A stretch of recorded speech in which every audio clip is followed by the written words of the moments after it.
Let's jump right into May 27th, 1941. We're right in the middle of a massive firefight that actually ends up sinking the infamous German battleship, the Bismarck.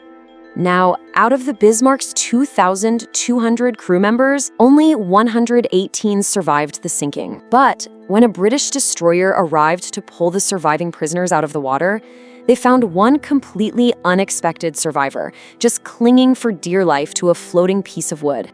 Yeah, that survivor was a cat, just a simple black and white cat. But this incredible little guy didn't just survive the sheer destruction of a massive battleship. He was brought aboard the British destroyer, and he instantly got to work. For the next several months, he actively hunted rats below deck and honestly became a massive morale boost for the British crew. And his resume is exactly why he earned his famous nickname, Unsinkable Sam, as they started calling him, had his brand new home shattered by a sudden torpedo strike. Miraculously, the ship went down, but the cat, he didn't. Sam rode over to Gibraltar with the rescued crew, and from there, he actually went on to serve as a ship cat on 3 more vessels, one of which, believe it or not, also sank. Eventually, this insanely resilient little sailor got to retire safely at the Belfast Home for Sailors. So Sam's unbelievable, action-packed story as a literal working sailor, it kind of challenges everything we usually assume about cats, right? I mean, we rarely think of them as cooperative, hardworking companions. It brings up a really essential question. How on earth did these highly solitary creatures go from wild predators to naval officers to your everyday sofa sidekicks? Well, let's look at the first feline farmers.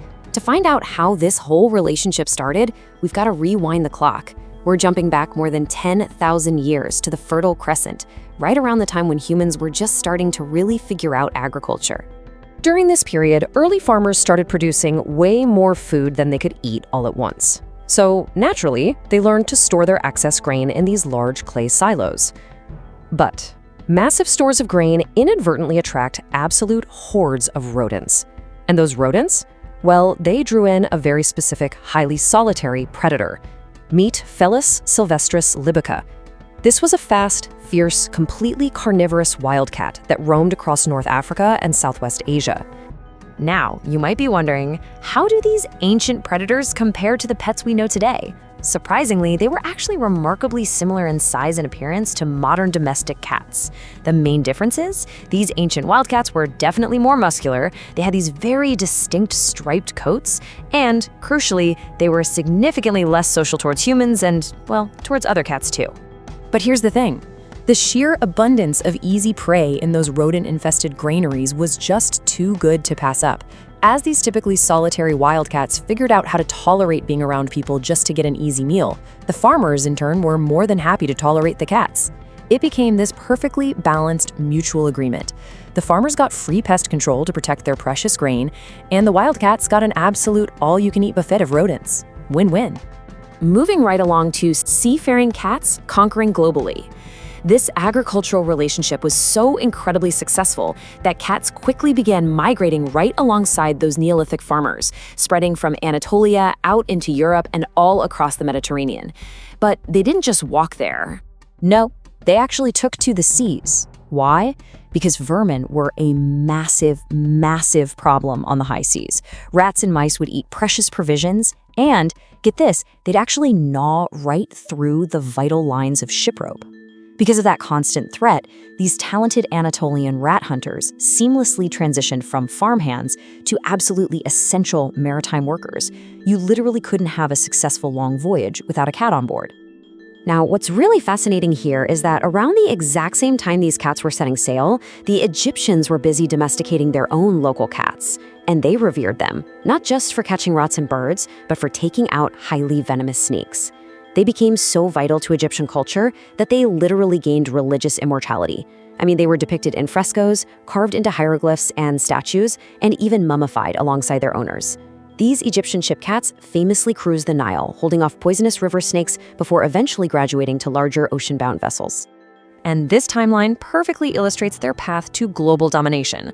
From those early Neolithic migrations to Egyptian riverboats, these working cats then hopped aboard Roman trade ships carrying Central Asian wildcats back and forth between India and Egypt. Fast forward a few centuries to the Middle Ages, and they're sailing all the way up to the Baltic Sea with Viking seafarers. Eventually, these indispensable globe-trotting pest controllers set sail and completely conquered Australia and the Americas. They were quite literally everywhere.